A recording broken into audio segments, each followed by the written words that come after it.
আসসালামু আলাইকুম। আজকে আমরা রান্না করব আমাদের এলাকার শীতকালের জনপ্রিয় চেউয়া মাছ। এই মাছগুলো জেলেরা সমুদ্র থেকে ধরে আনে।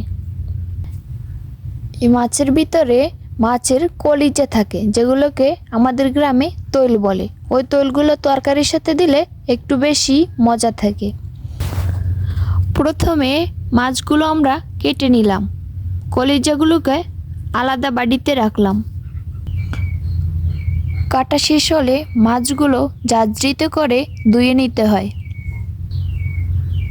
মাছগুলো ধোয়া শেষ, এবার আমরা রান্না বসিয়ে দিলাম। প্রথমে পেঁয়াজ ভেজে হলুদ মরিচের গুঁড়া, তৈল সবগুলো দিয়ে কষিয়ে নিলাম। ভালোভাবে কষানো হলে মাছগুলো দিয়ে দিলাম।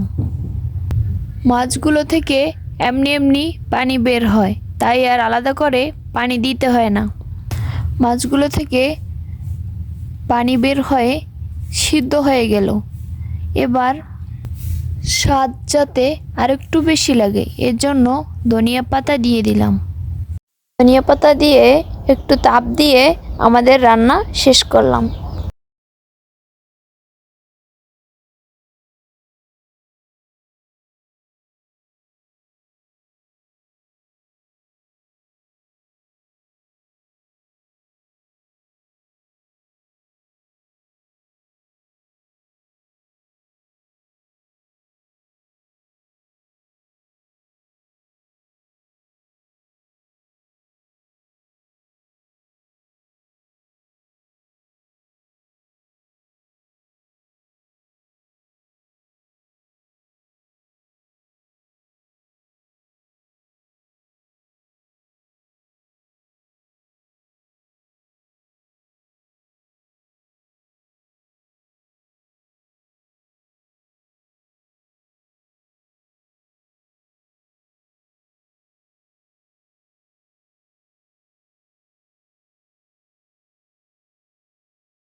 টেনে গেল, আমাদের রান্নাও শেষ হলো।